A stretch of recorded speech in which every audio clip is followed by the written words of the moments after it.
नमस्कार, आप देख रहे हैं एनबी न्यूज और मैं हूं आपके साथ योगेश पांडे। दमदार समाचार लगातार में आपका स्वागत है। पेगासस रिपोर्ट पर पूरे देश में हंगामा हो रहा है। अब ऐसे में केंद्रीय मंत्री प्रहलाद सिंह पटेल ने कहा है कि ये ऐसे मामले हैं जिस पर सरकार कार्रवाई करती है। सरकार ने कल लोकसभा में अपना पक्ष रखा। मुझे इस पर कोई टिप्पणी नहीं करना चाहिए। मुझे नहीं लगता कि कभी मेरा फोन हैक किया गया। हमारी सरकार द्वारा ऐसा काम करने का सवाल पैदा ही नहीं होता। और क्या कुछ कहा उन्होंने, आपको सुनाते हैं। ये ऐसे मामले हैं जिस पर सरकार कार्रवाई करती है। सरकार ने कल लोकसभा में, और वो भी अश्विनी जी ने अपना पक्ष सरकार का रखा है, पार्टी ने भी अपना पक्ष रखा है, और इसलिए मुझे लगता है कि उसमें अलग से कोई टिप्पणी करने की जरूरत मैं नहीं समझता। और मैं मानता हूं कि आरोप प्रत्यारोप लगाना अलग बात है, और इसलिए सरकार ही ऐसे मामलों को डील करती है। इसलिए मुझे लगता है कि मुझे इस पर कोई टिप्पणी नहीं करनी चाहिए। समाचार छपे हैं, मैंने भी देखे हैं। नहीं, मुझे लगता है लगना भी नहीं चाहिए। मैं इतना बड़ा आदमी हूँ भी नहीं, और मुझे लगता है कि हमारी सरकार कभी ऐसे काम करने के सवाल ही नहीं पैदा होता। लेकिन सर, कांग्रेस पार्टी ये आरोप लगा रही है, खुद कहा जा रहा है कि राहुल गांधी का फोन हैक किया गया। कांग्रेस पार्टी कह रही है कि अगर सरकार के द्वारा नहीं किया गया है, किसी और एजेंसी ने किया है, तो ये नेशनल सिक्योरिटी का मामला है और इसीलिए इंडिपेंडेंट एजेंसी से जांच कराई जानी चाहिए। मैंने आपसे पहले ही कहा कि ये ऐसे मामले हैं जो हम लोग के स्तर के मामले ही नहीं, सरकार के स्तर के मामले हैं। तो मुझे लगता है कि सरकार को काम करने देना चाहिए। इससे ज्यादा मुझे टिप्पणी करनी नहीं चाहिए। रहा सवाल सरकार का, सरकार ने संसद के भीतर पक्ष रखा। जिनका आप नाम ले रहे हैं उन्हीं ने खुद ने IT मंत्री होने के नाते संसद में अपना पक्ष रखा है, और लोकसभा राज्यसभा दोनों सदनों में रखा है। पार्टी ने अपना पक्ष रखा। देखिए, मैंने कहा सरकार ने सदन के भीतर भी बयान दिया और बाहर गृह मंत्री जी ने कहा है। उसके बाद कोई भी चीज कहने के लिए शेष बचती नहीं है, और इसलिए मुझे लगता है कि सरकार के कामकाज का इंतजार करना चाहिए और प्रतिपक्ष को संसद चलने देना चाहिए। वहां पर चीजें साफ होंगी तो वो ज्यादा ठीक होगा। संसद से पहले आ गया ना। नीति आयोग के स्वास्थ्य सदस्य डॉक्टर वीके पॉल ने कहा है कि चौथे सीरो सर्वे में हमने पाया है कि जून जुलाई महीने में 67 से 68% लोगों में एंटीबॉडी मिले हैं, जिसमें वैक्सीनेट लोग भी शामिल हैं। इसका मतलब अभी भी लगभग 40 करोड़ लोगों में एंटीबॉडी नहीं है, जिससे उनके संक्रमित होने की संभावना ज्यादा है। उन्होंने और क्या कुछ कहा, आपको सुनाते हैं। व्यापी चौथा सीरो सर्वे हमें दिखाता है कि 67-68% लोगों में जून जुलाई के महीने में सीरो पॉजिटिविटी, एंटीबॉडी की प्रेजेंस जो है इतनी संख्या में, इतनी प्रोपोर्शन में हो चुकी है। ये हमें याद रखना चाहिए कि ये लगभग सेकेंड वेव के काफ़ी उतरने के बाद में जो पिक्चर है उसको दर्शाता है। और ये भी याद रखना चाहिए कि इस सीरो पॉजिटिविटी में वैक्सीन लगने से भी जो सीरो पॉजिटिविटी आई है वो भी दिखाई देती है, क्योंकि अनवैक्सीनेटेड में जिनको नहीं मिला उनमें सीरो पॉजिटिविटी कम है, जिसको मिला तो फिर वो ऐड होके वो भी दिखाई दे रही है। याद ये रहे कि अभी भी 1 आउट ऑफ 3, 1, 2, 3 में से एक व्यक्ति अभी भी वल्नरेबल है। 40 करोड़ से ज़्यादा लोग अभी भी प्रोटेक्टेड नहीं है। एनसीपी नेता नवाब मलिक ने बीजेपी पर हमला करते हुए कहा है कि बीजेपी के लोग विपक्ष को गालियां देते हैं, वो उन्हें सांप, बिच्छू, नेवला जैसे शब्दों का इस्तेमाल करते हैं। जानवर की उपाधि देते हैं। अमित शाह कभी लोगों को सांप, बिच्छू, कुत्ता, कुत्ती बोलते हैं। अब देवेंद्र जी लोगों को पक्षी बना रहे हैं। हमें लगता है बीजेपी जिस तरह से नेताओं को जानवरों की उपाधि देती है, उनका जो कल्चर है उससे उजागर होता। बीजेपी नेता आलोक अवस्थी ने कई अहम मुद्दों पर अपनी प्रतिक्रिया दी है। इस दौरान उन्होंने कांग्रेस नेता अधीर रंजन पर भी निशाना साधा। पेगासस विवाद को आधारहीन बताया है। देखिए, भारतीय जनता पार्टी व्यक्तियों की फ्री स्पीच उनका फंडामेंटल राइट है, इसके पक्षधर है। दूसरी, कांग्रेस का शुरू से ये रहा है कि इल्ज़ाम लगाओ, खुद ही जांच करो और खुद ही फैसला सुना दो। ये आधारहीन आरोप है। हाँ, पहले जरूर हम लोगों ने देखा था किस तरीके से UPA 2 की सरकार में, कांग्रेस की सरकार में किस तरीके से लोगों के फ़ोन टेप होते थे, और किस तरीके से कई सारे टेप्स बाहर भी आए, जिसमें कि मंत्रिमंडल में कौन सदस्य बनेगा, किसको कौन सा ठेका मिलेगा, किस तरीके के राजनीतिक लोगों पर नज़र रखी जाती थी। ये जरूर देखा है। देखिए, आधारहीन बुनियाद जिसकी कोई बुनियाद नहीं है, इस तरह के आरोप लगाना कांग्रेस का इतिहास रहा है। कांग्रेस के पास अगर कोई तथ्य हैं, सबूत हैं, तो वो जनता के सामने पेश करें। अदालत खुली हुई है, लोकसभा में वो डिबेट कर सकते हैं। लेकिन तथ्यहीन आरोपों के आधार पे, जिनका कोई आधार नहीं है, कोई सबूत नहीं है, ये कांग्रेस जो है लोकतंत्र के लिए, देखिए समय समय पर इस तरह के षड्यंत्र आते हैं। तमाम तरह के टूल किट्स भी हमने देखे हैं। अभी एक घटना को हमारी केंद्रीय एजेंसियों ने जो है देश की एक्सपोज किया है कि किस तरह से न्यूज़ क्लिक करके एक जो है पोर्टल है, उसमें करोड़ों रुपए बाहर विदेशों से आए हैं और किस तरीके से देश विरोधी ताकतों को बांटे गए हैं। उसमें तमाम राजनेता भी हैं, कुछ जो है पत्रकार भी हैं और कुछ देश विरोधी ताकतें जिनके ऊपर इस समय राष्ट्रद्रोह के मुकदमे चल रहे हैं, उनको भी पैसे दिए गए हैं। तो ये एक तरफ से षड्यंत्र है देश के खिलाफ जो विदेश से रचा जा रहा है। और कांग्रेस का हाथ क्यों हर बार जो है हर रिपोर्ट के पीछे कांग्रेस के लोगों का नाम आते हैं, ये चिंता का विषय। देखिए, किसान बिल किसानों के हित में है और इस किसान बिल को सरकार लोकसभा से और राज्यसभा से पास करा करके लाई है। वहाँ पर इस पर चर्चा भी हुई है। तो इस तरह का आधारहीन बुनियादी रूप से जो गलत सवाल है वो प्रस्तुत किया जा रहा है, चूँकि चुनाव पंजाब के अंदर भी है, पंजाब और चुनाव जो है उत्तर प्रदेश के अंदर भी है। तो जिस तरीके से ये एक हम कह सकते हैं कि किसानों के हित की आवाज़ को, देखिए, भारतीय जनता पार्टी इस बात को शुरू से कहते रही है कि पश्चिम बंगाल में डिक्टेटरशिप है और वहाँ पर किस तरीके से पॉलिटिकल कार्यकर्ताओं का दमन हो रहा है, हत्याएं हो रही हैं, ये हमने पहले भी कहा है। और अभी एनएचआरसी ने अपनी जांच में हाईकोर्ट में भी ये रिपोर्ट सबमिट करी है कि किस तरीके से वहाँ पर सुनियोजित रूप से जो है पॉलिटिकली मर्डर किए गए हैं। और आज एनएससीटी ने भी जो है अपनी रिपोर्ट में कहा है कि किस तरीके से जनजातियों का, शेड्यूल कास्ट का जो है वहाँ पर हत्याएँ हो रही हैं। ये चिंता का विषय है। इस पर जो है ममता बनर्जी। शिवसेना नेता संजय राउत ने फोन टैपिंग को लेकर कहा है कि कोई सुरक्षित नहीं है, फोन टैपिंग हो रही है, कोई फॉलो कर रहा है उन्हें। और क्या कुछ कहा उन्होंने, आपको सुनाते हैं। हमारे नए रेल मंत्री अश्विनी जी प्रहलाद पटेल, उनका भी नाम आया है, तो उनकी भी जासूसी हो रही थी जी। 2 केंद्रीय मंत्री की जासूसी हो रही थी और उनको बाद में शपथ दिलाई गई है अभी केंद्रीय मंत्री पद की। पूरे देश को समझना चाहिए कि उनकी जासूसी क्यों हो रही थी, दोनों मंत्रियों।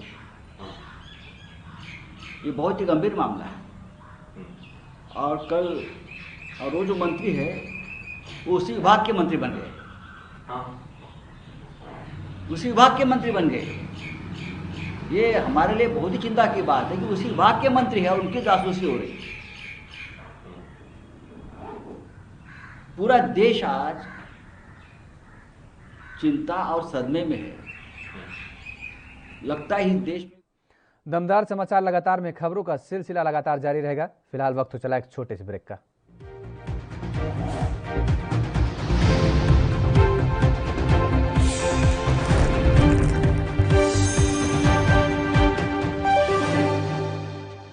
ब्रेक के बाद एक बार फिर आप सभी का स्वागत है। खबरों में आगे बढ़ेंगे। द वॉशिंगटन पोस्ट ने दुनिया भर के 16 अन्य मीडिया सहयोगियों के साथ मिलकर द पेगासस प्रोजेक्ट नाम से जांच रिपोर्ट जारी की है। इस जांच रिपोर्ट में दावा किया गया है कि प्राइवेट इजरायली सॉफ्टवेयर और पेगासस का इस्तेमाल फोन टैप करने में किया गया। इसको लेकर के सांसद संजय सिंह ने अपना बयान दिया है। देश के चीफ जस्टिस के ऊपर सेक्सुअल हैरेसमेंट का आरोप लगाने वाली महिला का इजराइल की कंपनी क्यों फोन हैक कर रही है? देश के तमाम उन पत्रकारों का जो सरकार के खिलाफ लिखते हैं, बोलते हैं, उनका फोन क्यों हैक करा रही है? इसका जवाब नहीं देगी क्या सरकार? इसमें तमाम वही लोग हैं जो कहीं ना कहीं सरकार के खिलाफ आवाज उठाते हैं। ये बहुत बड़ी बात इसमें पूरी निकल के आई है। अपराध के पीछे मंशा सबसे पहले खोजी जाती है। किसका इंटरेस्ट है? गवर्नमेंट का इंटरेस्ट है। राफेल डील में क्लीन चिट मिली नवंबर में और अप्रैल में ये सेक्सुअल हैरेसमेंट का आरोप लगा और उसके बाद रंजन गोगोई बिजनेसमैन राज कुंद्रा और एक्ट्रेस शिल्पा शेट्टी की मुश्किलें बढ़ती जा रही हैं। दरअसल बीती रात राज कुंद्रा को पोर्न फिल्म बनाने और ऐप पर रिलीज करने के आरोप में गिरफ्तार कर लिया गया था। राज की गिरफ्तारी के बाद रयान थाराप को अरेस्ट किया गया था। अब दोनों को 23 जुलाई तक पुलिस हिरासत में भेज दिया गया है। और वहीं मिलिंद भारंबे ने कहा है कि फरवरी 2021 में क्राइम ब्रांच ने पोर्नोग्राफी फिल्म का सिलसिला में एक मामला दर्ज किया था और इस मामले में कल तक कुल 9 आरोपियों को गिरफ्तार किया गया है। निष्पन्न हुआ था कि जो नए कलाकार होते हैं, स्पेशली महिला कलाकार जो होते हैं, इनको प्रलोभन दिया जाता है, इनको आमिष दिया जाता है कि आपको एक अच्छी वेब सीरीज हम दे सकते हैं या कोई शॉर्ट स्टोरीज में आपको हम अच्छा ब्रेक दे सकते हैं। ऐसे करके आप उनका ऑडिशन के लिए बुलाया जाता था या कुछ शॉर्ट्स लिए जाते थे और इस शॉर्ट्स में थोड़ा सा बोल्ड सीन करना पड़ेगा। वो बोल्ड का ट्रांसलेशन धीरे धीरे सेमी न्यूड और फिर फुल न्यूडिटी के तरफ वो पिक्चराइजेशंस जाते थे, जिसमें ये महिला कलाकारों ने अपोज किया था और इन्हीं में से कुछ क्राइम ब्रांच के पास आई थी, जिसकी वजह से ये गुनाह दाखिल हुआ था। गुन्हे का तपास करते हुए आज तक कल तक क्राइम ब्रांच ने 9 आरोपियों को अरेस्ट किया है। इसमें ऐसे कुछ प्रोड्यूसर्स पाए गए हैं कि जो इन टाइप की जो पोर्नोग्राफिक फिल्म्स होती है, छोटी छोटी क्लिप्स होती है, उसको प्रोड्यूस करवाते हैं, फोर्सफुली प्रोड्यूस करवाते हैं। इसमें जैसे रोआ खान को ऑलरेडी अरेस्ट किया, उनके हस्बैंड को भी अरेस्ट किया है, गहना वशिष्ठ को अरेस्ट किया है, तनवीर हाशमी को भी अरेस्ट। उसका और डिटेल इन्वेस्टिगेशन करते हुए ऐसे पता चला कि इनकी राजकुंद्रा, इनकी जो वियान कंपनी है मुंबई स्थित, इनका टाई अप हुआ है केंद्रीन नाम की एक कंपनी है जो कि लंदन स्थित है, यूके स्थित है। ये केंद्रीन कंपनी के ओनर जो है ये राजकुंद्रा इनके ब्रदर इन लॉ ही है और इस केंद्रीन कंपनी का ऐप है जो कि हॉटशॉट्स इस नाम से चलता था। इस हॉटशॉट्स पे ये जो भी कंटेंट क्रिएट किया जाता था, ये कंटेंट राजकुंद्रा और केंद्रीन पेगासिस मामले पर विपक्ष लगातार हमला कर रहा है। अब ऐसे में महाराष्ट्र के कांग्रेस प्रदेश अध्यक्ष ने भी मामले को उठाया है और इसके साथ ही नाना पटोले ने हमला किया है और कहा है कि मोदी सरकार ईडी सहित अलग अलग तरीके से लोगों को धमकाने की कोशिश की जा रही है। तो वहीं पटोले ने पेगासिस मामले पर पीएम मोदी के इस्तीफे की मांग भी की है। क्या कुछ कहा उन्होंने, आपको सुनाते हैं। सरकार है, फिर महंगाई हो, गैस डीजल पेट्रोल हो या कोरोना हो या बेरोजगारी हो या किसान का इशू हो, ये सभी इशू में ये सरकार टोटली फेल हो चुकी है और इशू को डाइवर्ट करने के लिए इस तरह का इशू लाने का काम और ब्लैकमेलिंग करने का काम, क्योंकि ये सरकार पूरी ब्लैकमेलिंग कर रही है। ईडी का और सीबीआई का गलत उपयोग कर कर देश के कई लोगों को धमकाने का काम, इवन मीडिया के लोगों को भी धमकाने का काम, चौथा स्तंभ को धमकाने का काम ये लोग कर रहे हैं।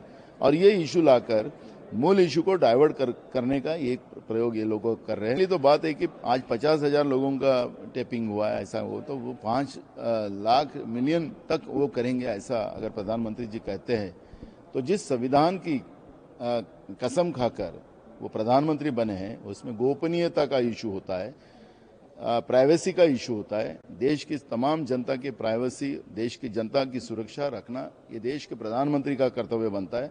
अगर देश के प्रधानमंत्री इस तरह का वक्तव्य करते हैं तो गोपनीयता का भंग करते हैं, तो पहले उन्हें रिजाइन करना चाहिए।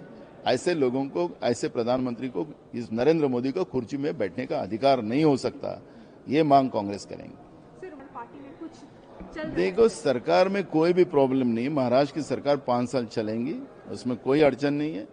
और रही पार्टी की बात, तो सभी पार्टी को अपनी अपनी पार्टी को उसका जनाधार बढ़ाने का अधिकार होता है और कांग्रेस पार्टी का अध्यक्ष करके वो मैं अपना कर्तव्य निभा रहा हूं।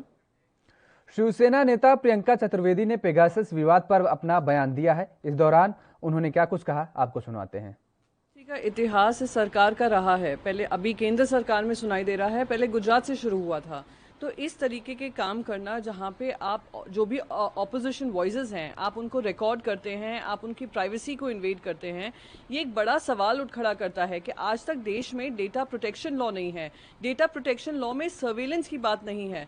ये सारे मुद्दे बहुत गंभीर है और मैं मानती हूँ कि इसका सही मायने में डिस्कशन होना चाहिए। इसको नकारने की बजाय केंद्र सरकार को अपनी जो कमियां हैं उसको पूरी करने में कार्रवाई करनी चाहिए। आप समझिए और अमित शाह जी की समझिए, गुजरात से शुरू हुआ सफ़र आज केंद्र सरकार में लागू हो रहा है। और रही बात देश के खिलाफ काम करने की, अर्थव्यवस्था को बिगाड़ा किसने? इन्हीं की सरकार ने। आज देश में भुखमरी है, जॉबलेसनेस है, किसकी वजह से है? इसी सरकार की वजह से है। अगर हम देश में बात करें किस तरीके से कोविड वैक्सीन नहीं मिल रही है, आज ही मध्य प्रदेश का एक वीडियो सामने आया है जहाँ पे लोग एक दूसरे पे लद रहे हैं, गिर रहे हैं और उनको वैक्सीन नहीं मिल रही है। कोविड की कहर जब आ रही थी, जब दूसरी लहर थी, तब आप पूरा इलेक्शन में व्यस्त थे। तो देश के खिलाफ कौन काम कर रहा है आज वो देश की जनता के सामने है। पेट्रोल प्राइस राइज को देख लीजिए आप, गैस डीजल पेट्रोल के प्राइसेस को देख लीजिए, जिसको जीडीपी अब कहा जाता है सही मायने में, उसी से स्पष्ट हो जाएगा कौन है जो देश के खिलाफ काम कर। देखिए सवाल ये नहीं है किस किस पे स्नूपिंग हो रही थी, सवाल ये नहीं है कि किस तरीके से कितने लोग इसके दायरे में आए हैं, सवाल ये है कि आज देश का कोई भी नागरिक हो उसके ऊपर केंद्र सरकार क्योंकि सत्ता में है वो स्नूपिंग कर सकती है, वो उनके सारे डेटा को खींचकर अपनी खुद की जासूसी कर सकती है, वो दुर्भाग्यपूर्ण है। और अगर देश में डेटा प्रोटेक्शन लॉ नहीं आता है, डेटा प्रोटेक्शन में सही तरीके से डिस्कशन नहीं होता है, तो जो पिछली सरकारों में होता रहा, जो इन्होंने पेटेंट कर लिया है, वो आने वाली सरकार भी करेंगी। तो ये डेमोक्रेसी के लिए खतरा है और ये सिर्फ पार्टी विशेष नहीं है, ये आने वाले समय में हमारी देश की जो प्रजातंत्र है उसके खिलाफ ये पूरा काम है। देखिए जिस तरीके से केरल में कोविड की लहर अभी भी थम नहीं रही है,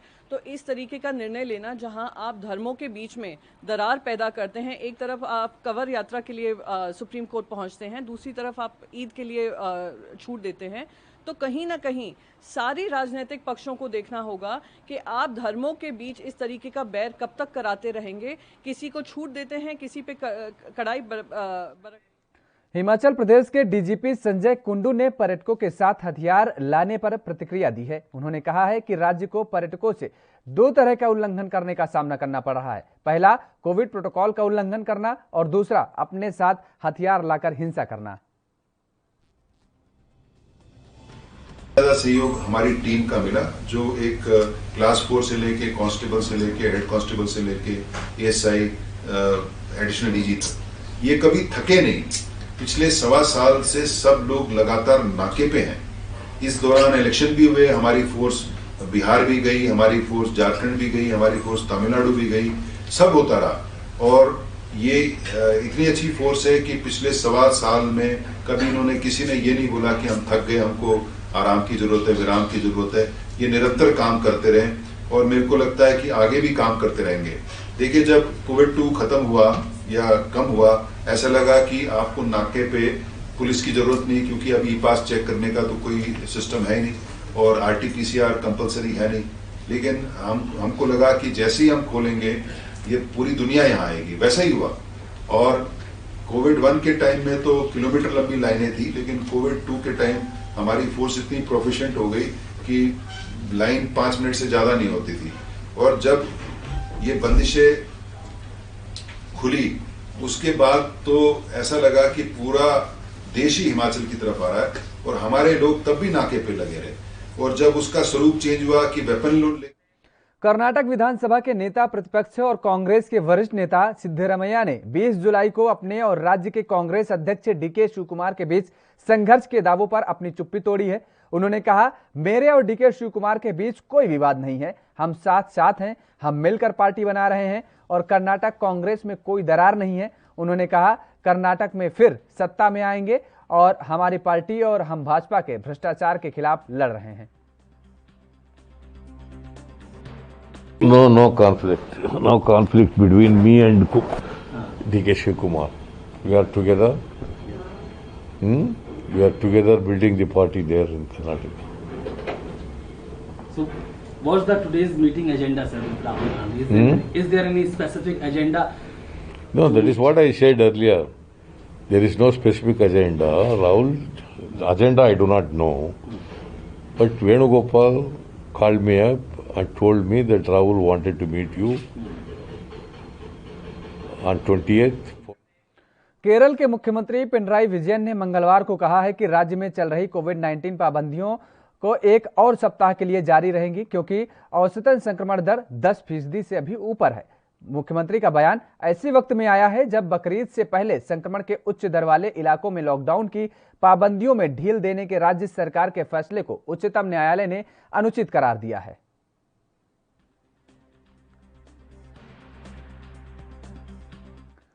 पंजाब के बरनाला शहर में पुलिस को बड़ी सफलता मिली है। दरअसल पुलिस ने एक राइस मिल और सरकारी गोदामों में बरामद बारदाना चोरी करने वाले 12 चोरों को गिरफ्तार किया है।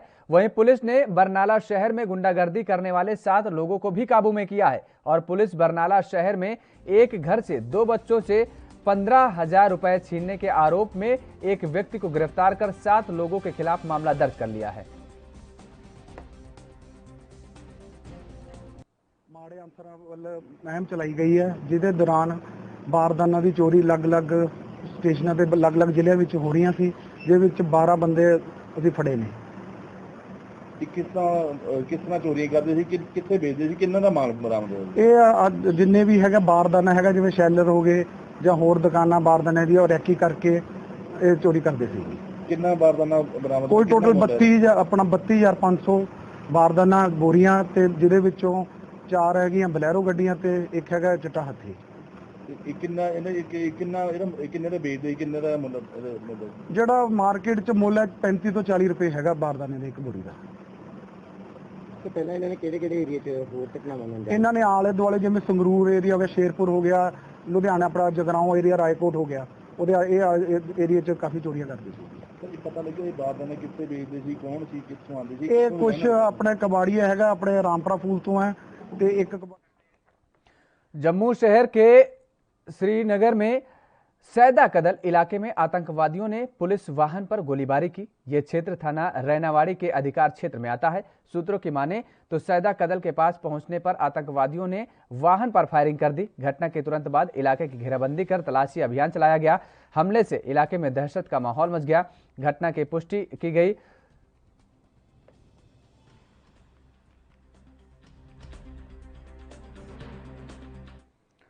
भारी बारिश के कारण 20 जुलाई को जम्मू के कई हिस्सों में जलभराव हो गया और यात्रियों को समस्या का सामना भी करना पड़ा क्योंकि अधिकांश सड़कें पानी में डूबी रहीं।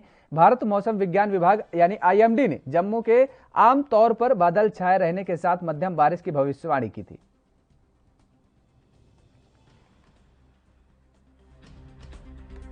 जिस हिसाब की गर्मी भी थी उस हिसाब से पड़नी भी चाहिए, पर इतनी ज्यादा तो सोचा नहीं था पड़ेगी। अब देखो आप वो देखो पीछे आपके स्विमिंग पूल पूरा बन गया हुआ है। बस यही है कि बंदा घर से कम ही निकले बाहर, हम तो यही चाहते हैं। और प्रशासन को भी देखना चाहिए था कि ये पहले चीज सोचनी चाहिए थी। स्मार्ट सिटी तो ये बनने वाली है ही नहीं है। स्मार्ट सिटी तब बनेगी जब। उत्तर प्रदेश के अंबेडकर नगर में भीम आर्मी के संस्थापक चंद्रशेखर आजाद ने केंद्र की बीजेपी सरकार को डरी हुई सरकार बताया। चंद्रशेखर ने कहा है कि लोग supreme court, ED, income tax और चुनाव आयोग के भरोसे चुनाव लड़ती है। इस बार इन्हें जनता सबक सिखाएगी और बीजेपी को लोग अपनी पूरी ताकत विपक्ष के नेताओं, पत्रकारों और अधिकारियों की जांच में लगा दी, जिसके कारण आतंकवाद और अन्य तरह की घटनाएं बढ़ गई हैं। बीजेपी के लोगों ने अपनी सारी ताकत जो है ना वहाँ जो देश के जो लीडर लोग हैं, देश के जो पत्रकार हैं, देश के अधिकारी कर्मचारी उनकी जांच कराने में लगा। इसलिए जो है आतंकवाद और तमाम तरह की घटनाएं यहाँ बढ़ रही। तो ये सरकार जो इनको किसने दिया जांच कराने का अधिकार? नेता का अधिकार कैसे छीन करते? किसी की व्हाट्सएप चैट हो या फोन रिकॉर्ड हो। तो ये सरकार डरी हुई सरकार है और ये सुप्रीम कोर्ट, चुनाव आयोग, ईडी, इनकम टैक्स के भरोसे चुनाव लड़ती है। पैसे के भरोसे जनता सबक सिखाए। अंबेडकर नगर जात तोड़ो समाज जोड़ो साइकिल यात्रा में शामिल होने पहुंचे भीम आर्मी चीफ व आजाद समाज के अध्यक्ष चंद्रशेखर आजाद ने भाजपा सरकार को डरी हुई सरकार बताया। चंद्रशेखर ने कहा कि ये लोग supreme court, ED, income tax और चुनाव आयोग के भरोसे चुनाव लड़ रहे हैं। 2022 में जनता इनको सबक सिखाएगी। बीजेपी के लोग पूरी ताकत विपक्ष के नेताओं, पत्रकारों, अधिकारियों की जांच में लगा दी है। इस सरकार को जांच कराने का अधिकार किसने दिया? कैसे किसी की निजता को छीनी जा सकती है? वीडियो जर्नलिस्ट प्रवीण कुमार के साथ अनंत कुशवाहा, ANB न्यूज, अंबेडकर नगर। हरियाणा की बीजेपी नेता और महिला बाल विकास निगम की चेयरमैन पहलवान बबीता फोगाट को किसानों के विरोध का सामना करना पड़ा। फोगाट खाप की अगुवाई में किसानों ने काले झंडे दिखाकर विरोध प्रदर्शन किया। इस दौरान किसानों ने उनकी गाड़ी का रास्ता रोका। किसानों के विरोध को देखते हुए मौके पर तैनात भारी पुलिस बल ने बबीता को दूसरे गेट से एंट्री कराई। किसानों ने दीवारें फांदकर अस्पताल में एंट्री की और काले झंडे दिखाते हुए नारेबाजी भी की। इस दौरान सिविल अस्पताल छावनी में तब्दील रहा। किसानों ने स्पष्ट किया कि उनका बीजेपी जेजेपी नेताओं का विरोध जारी रहेगा। बता दें कि महिला बाल विकास निगम के चेयरमैन बबीता फोगाट दादरी के सिविल अस्पताल में स्वास्थ्य सेवाओं का निरीक्षण करने पहुंची थी। आज जैसे हमने सुबह सुबह ही पता चला था कि यहाँ पे अपने मास्टर उधम सिंह जैन हॉस्पिटल के अंदर बबीता फोगाट आ रही है, बबीता सिया आ गई है फोगाट तो भाई उसी का विरोध के लिए बाबा शामी दाल पे इकट्ठे हुए थे। और भाई ये तो भाई फैसला भी है, संयुक्त मोर्चा का भी आदेश है, खापों का भी फैसला है कि भाई जब तक ये बीजेपी के लीडर आएंगे तो शांतिपूर्वक तरीके से अनुशासन में रह के इनका विरोध दर्ज करवाया जाएगा। उसी सिलसिले में आज भाई सर्व जातीय खाप फोगाट 19 और भाई तमाम सामाजिक किसान संगठन भाई सारे आ रहे हैं, तो भाई अपने उनका शांतिपूर्वक तरीके से विरोध दर्ज करने के लिए। देखिए ऑक्सीजन प्लांट यहाँ पे आया है और उसकी अभी देखने आए हैं कि सारी चीज़ व्यवस्था ठीक ठाक है और यहाँ पे के पेशेंट से मिलने आए कि सारी चीज़ ठीक ठाक चल रही है। तो व्यवस्था देखी बहुत अच्छे से, साफ सफाई आमतौर पर हम देखते हैं तो इतनी नहीं मिलती जितना चरखी दादरी में शेमो साहब ने इतने अच्छे से मेंटेन कर रखा है। और सारी सब जो पेशेंट है उनसे बात भी की कि सारी चीज़ें सब व्यवस्था वगैरह सारी चीज़ ठीक चल रही है। तो उन्होंने सभी ने यही कहा संतुष्ट हैं हम शेमो साहब के काम से। और अपने यूपी के झांसी में लाइट ठीक करते समय ऊंचाई पर स्थित ट्रांसफार्मर से गिरने से बिजली विभाग के एक संविदा कर्मी की दर्दनाक मौत हो गई है। प्रत्यक्षदर्शियों के अनुसार मंडी के सामने ये कार्यकर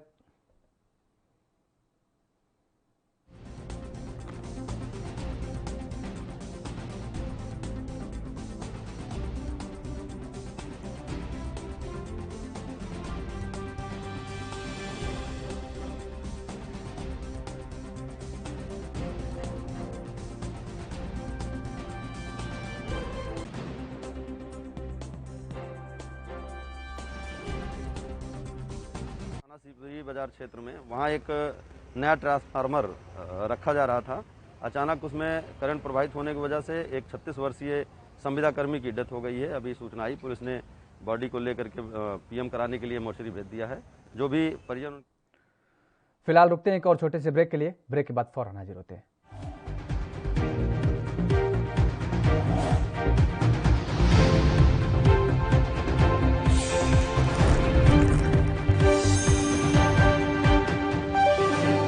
ब्रेक के बाद एक बार फिर आप सभी का स्वागत है। खबरों में आगे बढ़ेंगे। उत्तर प्रदेश के गाजियाबाद में किसानों का आंदोलन कई महीनों से चल रहा है और इसी कड़ी में हरियाणा के पूर्व मुख्यमंत्री ओम प्रकाश चौटाला किसान नेता राकेश टिकैत से मिलने और किसान आंदोलन में अपना समर्थन देने पहुंचे। इस दौरान मीडिया से बात करते हुए पूर्व मुख्यमंत्री ओम प्रकाश चौटाला ने कहा कि देश में बीजेपी के लोग पार्टी का साथ छोड़ रहे हैं, इसलिए मध्यावधि चुनाव होना निश्चित है।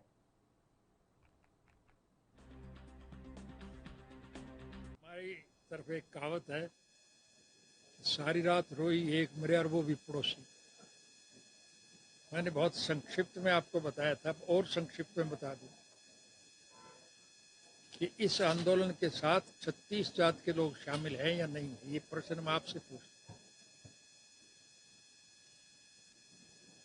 किसान, मजदूर, कर्मचारी, कारखानेदार, दुकानदार, कर्मचारी, इवन प्रेस तक के लोग सारे के सारे और जो लोग देश में जात पात का जहर फैला करके राजनीतिक रोटियां सेकते थे,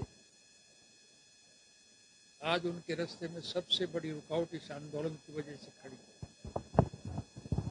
जब कभी भी इस देश में चुनाव होंगे और वो किसी समय भी हो सकते हैं, मुझे ऐसा लगता है कि मिड टर्म पोल हो, मौजूदा शासन तंत्र की सरकार चल नहीं पाए, इनके गठजोड़ समाप्त हो जाएंगे। इनके चुने हुए प्रतिनिधि भाग रहे हैं कि नहीं भाग रहे, दूसरी पार्टियों के लोग इनकी पार्टियां छोड़ रहे हैं। उत्तर प्रदेश के जिला गाजियाबाद में यूपी बॉर्डर पे कई महीनों से किसान आंदोलन चल रहा है। आज हरियाणा के पूर्व मुख्यमंत्री ओम प्रकाश चौटाला किसान नेता राकेश टिकैत से मिलने यहां गाजियाबाद आए। उन्होंने किसानों के मुद्दों पर बात की और राकेश टिकैत से यहां बैठकर चर्चा भी की। पूर्व मुख्यमंत्री का कहना है कि हरियाणा में बीजेपी सरकार हमारा साथ छोड़ रही है। आगे की रणनीति राकेश टिकैत व पूर्व मुख्यमंत्री ओम प्रकाश चौटाला बैठकर तैयार करेंगे। गाजियाबाद से कैमरा पर्सन सोनू के संग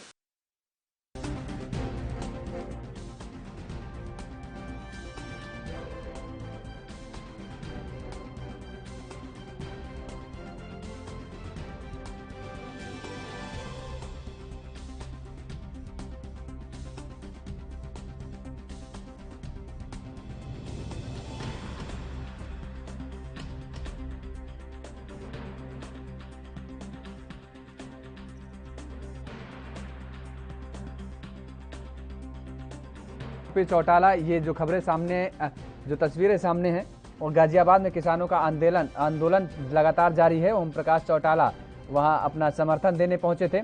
चौटाला ने राकेश टिकैत से मुलाकात भी की है। वहीं इसके अलावा एएनबी न्यूज के संवाददाता प्रवीण अरोड़ा ने तमाम किसानों से खास बातचीत की और इस दौरान किसानों ने अपना दर्द बयां किया है।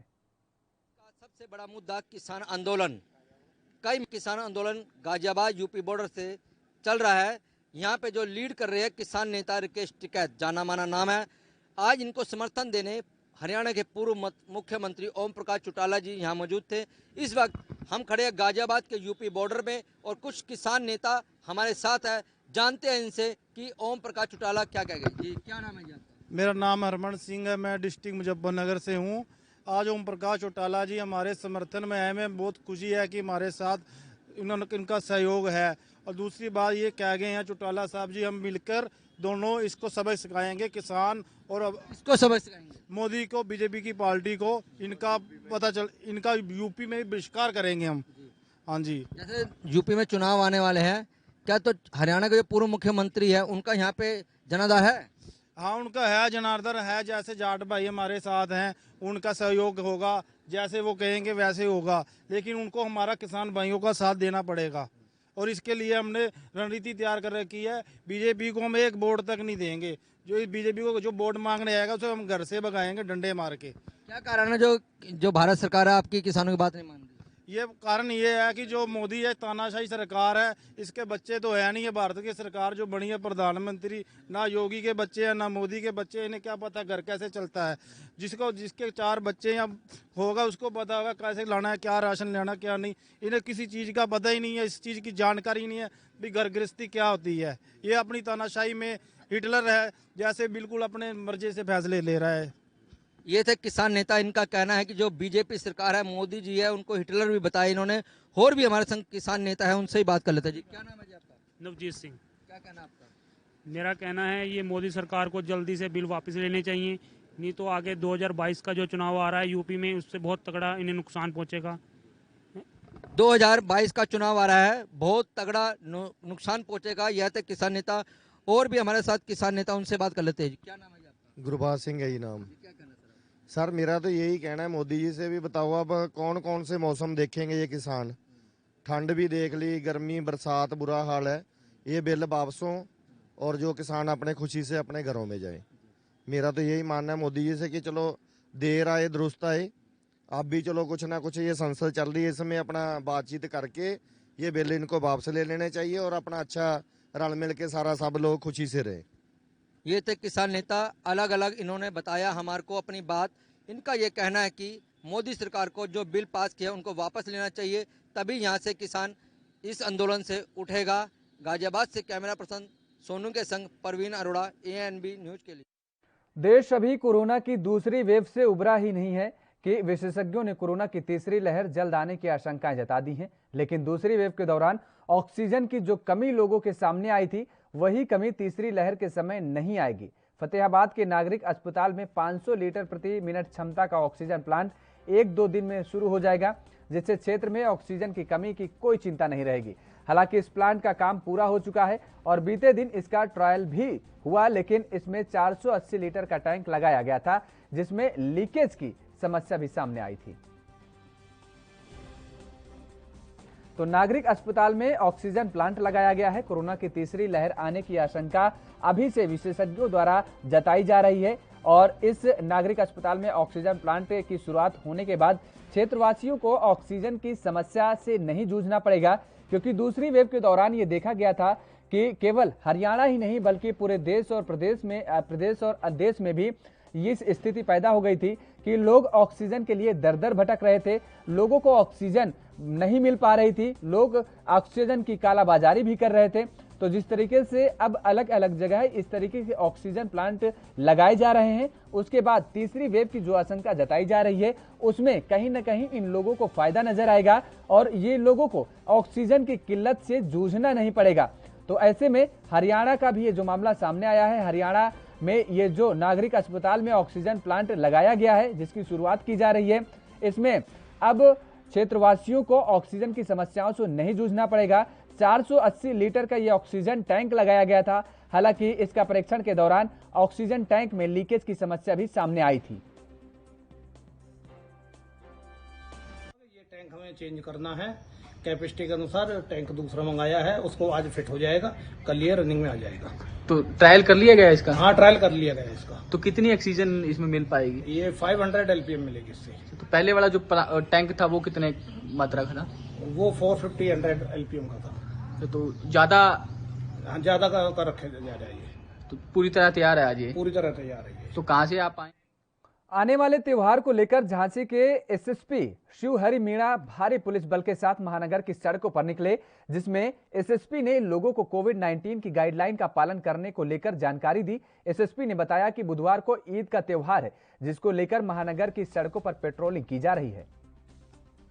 तो आगामी त्योहारों को लेकर के प्रशासन सतर्क नजर आ रहा है। झांसी, उत्तर प्रदेश के झांसी में एसएसपी ने अब पेट्रोलिंग की है। ये जो तस्वीरें आप देख पा रहे हैं, ये सड़क गश्त पर निकले थे एसएसपी अपनी पूरी टीम के साथ।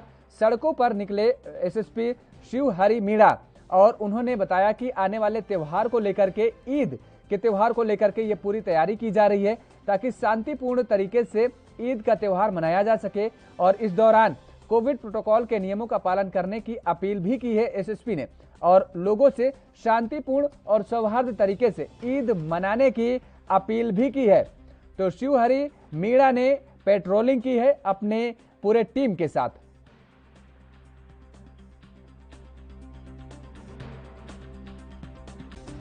करिए जिसके तहत सभी थानों पर पीस कमेटी की मीटिंग्स आयोजित की गई हैं। जितने भी हमारे मुवज्जिद धार्मिक गुरुगण हैं उनसे वार्ता की गई है, उनको अपील की गई है और उनके माध्यम से अपील भी आम जनता को चली गई है कि जो कोविड-19 का प्रोटोकॉल है उसको पालन करना है, 2 गज दूरी, मास्क के जरूरी को पालन करना है। साथ ही साथ कहीं पर भी कोई सामूहिक धार्मिक सामाजिक कार्यक्रम आयोजित नहीं होगा।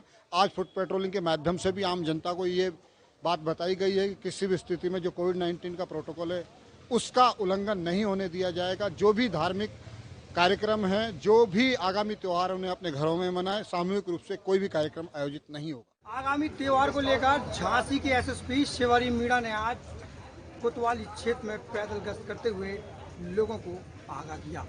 वहीं ईद का त्यौहार कल मनाया जा रहा है, जिसको लेकर भी उन्होंने दिशा निर्देश दिए। भारी पुलिस बल के साथ एसएसपी शिवहरि मीणा झांसी महानगर की रोडों पर निकले, जहां लोगों को सुरक्षा का एहसास कराया। वीडियो जर्नलिस्ट के साथ मोहम्मद शहजाद। कोरोना की तीसरी लहर का संकट ग्वालियर पर मंडराने लगा है। भितरवार इलाके में 3 नवजात बच्चियों के कोरोना संक्रमित मिलने से हड़कंप मच गया है। प्रशासन एवं स्वास्थ्य विभाग ने इन केसों को मॉनिटरिंग में लिया है और तीनों बच्चियां अलग अलग गांव की हैं। इनमें से 2 को तत्काल ग्वालियर रेफर कर दिया गया है, जबकि यहां जांच कर कोरोना के वेरिएंट के बारे में पता लगाया जाएगा।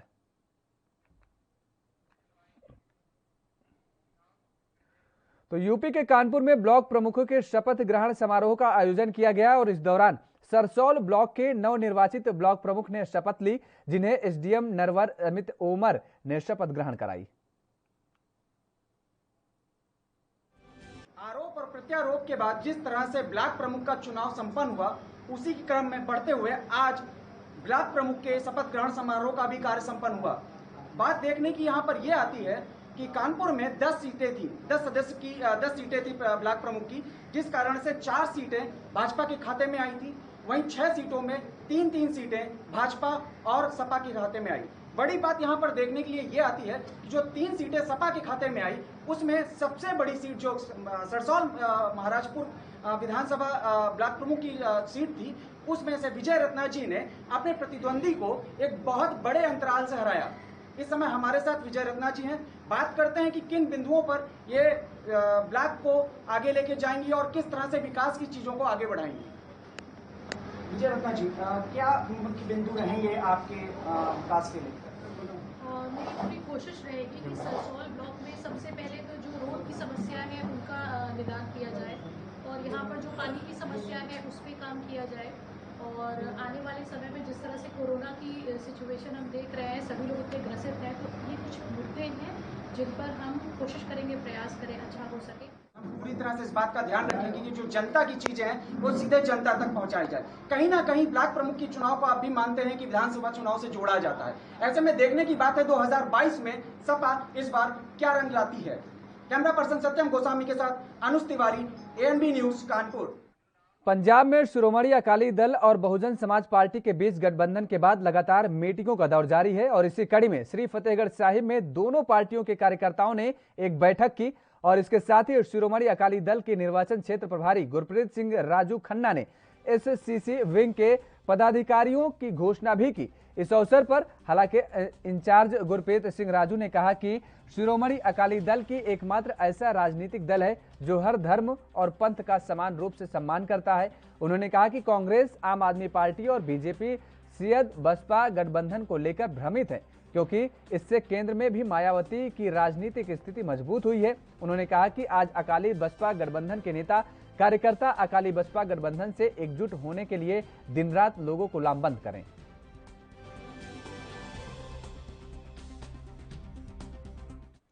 उत्तर प्रदेश के बस्ती में पुलिस और प्रशासन की मिली भगत से अवैध बालू खनन का खेल लगातार जारी है। वहीं इस खेल में बाधा बन रहे एक युवक को अपनी जान तक गंवानी पड़ी।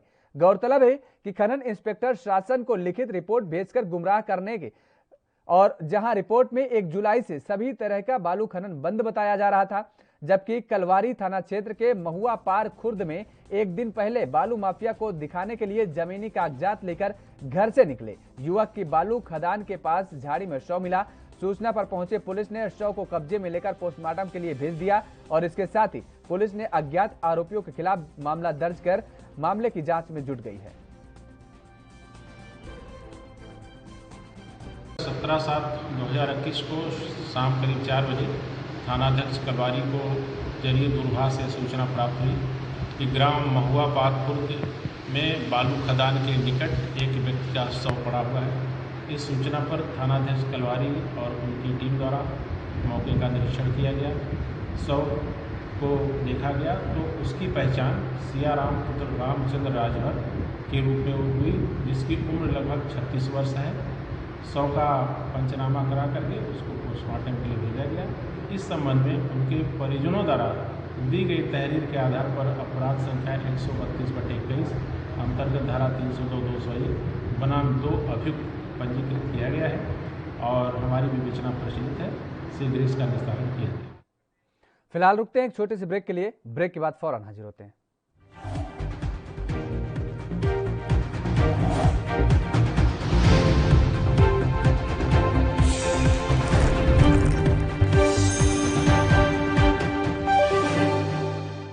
ब्रेक के बाद एक बार फिर आप सभी का स्वागत है। खबरों में आगे बढ़ेंगे। यूपी के मथुरा के कोसी कला थाना अंतर्गत रात करीब 11 बजे उस वक्त हड़कंप मच गया जब कामर से बैठैन नेशनल हाईवे की ओर आते समय हुलवाना राजमार्ग में एक कार अनियंत्रित होकर पलट गई। इस दर्दनाक हादसे में 3 युवकों की मौत हो गई।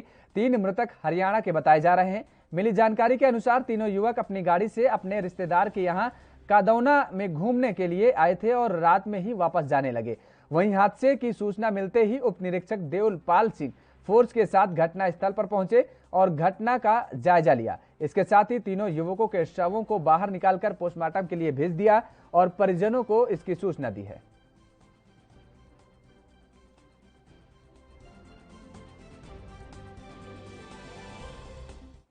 हरियाणा के रेवाड़ी में ट्रीटमेंट प्लांट के पास एक महिला की लाश बरामद हुई है और हालांकि शरीर पर कोई चोट के निशान नहीं मिले हैं। मामले में पुलिस अधिकारियों ने जांचबीन शुरू कर दी है। शिनाख्त को लेकर प्रयास किए जा रहे हैं और महिला के शव का डॉक्टरों के बोर्ड द्वारा पोस्टमार्टम कराया जाएगा। सरपंच असलवास ने इंटीमेशन दिया था कि भाई एक डेड बॉडी महिला की पड़ी हुई है, जिस पे हमारी पुलिस गई थी और उसमें ऐसा कोई चोट के और इस तरह प्रथम दृष्टया किसी प्रकार के कोई इंजरी और असॉल्ट के कोई निशान तो है नहीं। बाकी आफ्टर पोस्टमार्टम देखा जाएगा कि भाई क्या उसी प्रकार से कार्रवाई की जाएगी। ये महिला कहाँ की लग रही है सर आपको? देखो ये तो नहीं कहा जा सकता, लेकिन ऐसा लगता है कि आसपास के ना लोकल रूरल एरिया की तो नहीं है। बाकी इसके बारे में जो भी वर्डिक्ट आउट होंगे उसके बारे में बताएंगे आप। उत्तर प्रदेश के गोरखपुर में रामगढ़ ताल क्षेत्र प्रेमिका के घर वालों ने प्रेमी की पीट कर हत्या कर दी। प्रेमी आधी रात अपनी गर्लफ्रेंड को उसके घर से चुपके से लेकर चला गया था। पूरी रात बीतने के बाद जब सुबह उसे छोड़ने वापस आया तो प्रेमिका के घर वाले पहले से घात लगाए बैठे थे। दोनों को परिवार के लोगों ने रास्ते में ही पकड़ लिया और युवक की जमकर पिटाई की। गंभीर हालत में उसे जिला अस्पताल भेजा गया, जहां डॉक्टरों ने उसे मृत घोषित कर दिया। आधी रात को प्रेमी प्रेमिका के घर पहुंचा, जहां परिजनों ने चोर बताकर पीट कर उसे मौत के घाट उतार दिया। रामगढ़ ताल थाना क्षेत्र की प्रेमिका के घर वालों ने प्रेमी की पीट कर हत्या कर दी।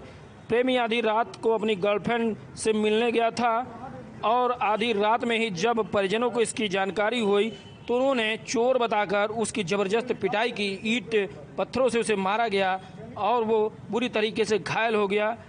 मौके पर पहुंची पुलिस घायल युवक को अस्पताल पहुंचाई, जहां उसकी मौत हो गई।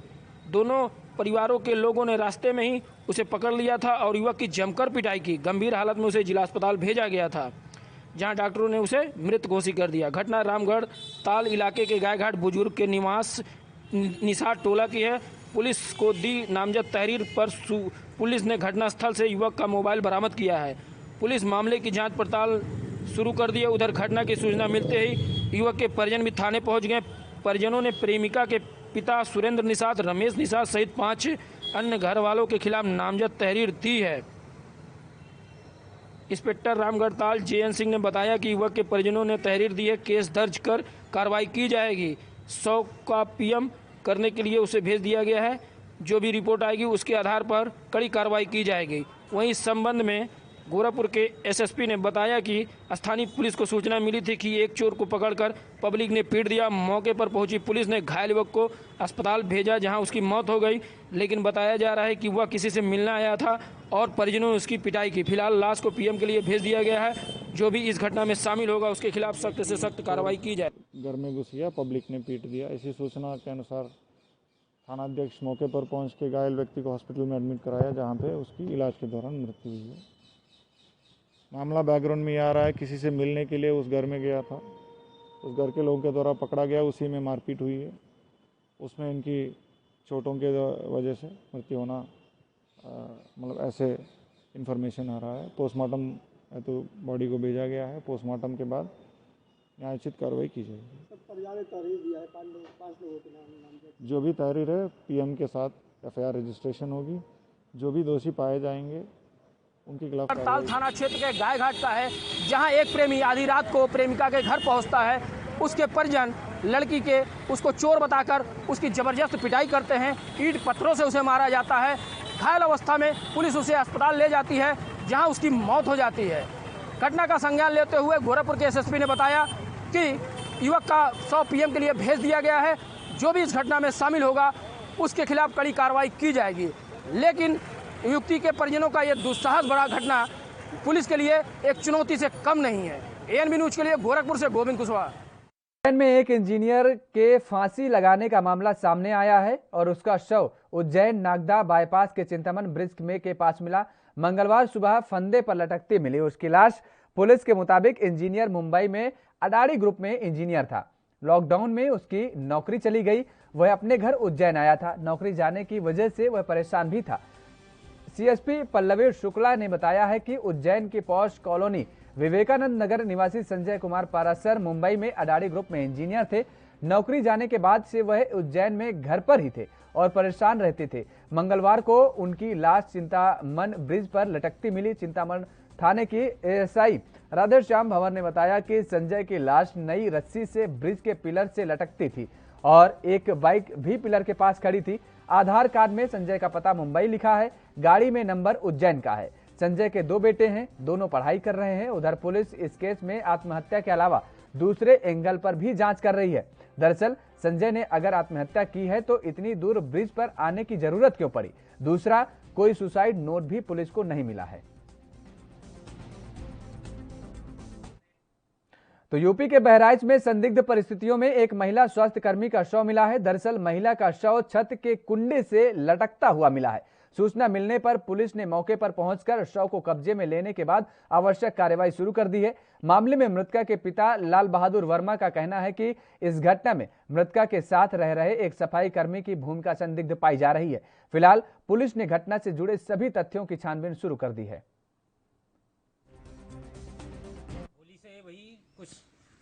कमले से लफड़ा हो गया था कि वो इसके बस में थी, जो यहाँ बीरू रहता था।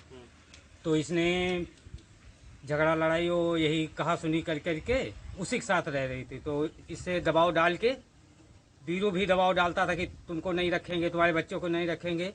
यही दबाव डाल के फिर हमारे दामाद ने जा करके थाने में। यूपी के संभल में पुलिस ने लव जिहाद पर एक बड़ा खुलासा किया है। बता दें कि चंदौसी कोतवाली क्षेत्र के रहने वाले एक किशोरी दूसरे समुदाय के युवक के साथ चली गई, जिसके बाद परिजनों ने युवती के अपहरण का मुकदमा दर्ज कराया और 8 दिन बाद पुलिस ने युवक युवती को बरामद कर बड़ा खुलासा किया है। बता दें कि पूरा मामला संभल के चंदौसी कोतवाली क्षेत्र के सीकरी मोहल्ले का है, जहां एक युवक ने अपना नाम आसिफ कुरैशी से बदलकर आशीष रखा और एक युवती को अपने चंगुल में फंसाकर जयपुर ले गया, जहां युवती का धर्म परिवर्तन कराकर उससे शादी करने की फिराक में था। और इतने में पुलिस ने सूचना के आधार पर युवक को गिरफ्तार कर लिया और किशोरी को युवक से बरामद भी कर लिया है। फिलहाल पुलिस ने इस मामले में कार्रवाई करते हुए दोनों को न्यायालय के समक्ष पेश करने की तैयारी कर ली है।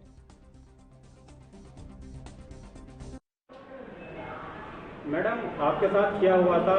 8 दिन पहले आपको कौन ले गया था और आप संभल वापस कैसे आए थे? मेरे को उसने अपना नाम आशीष बताया था और वो मुझे मतलब बहलाकर वैसे करके ले गया अपने साथ और उसने मुझे जयपुर रखा था।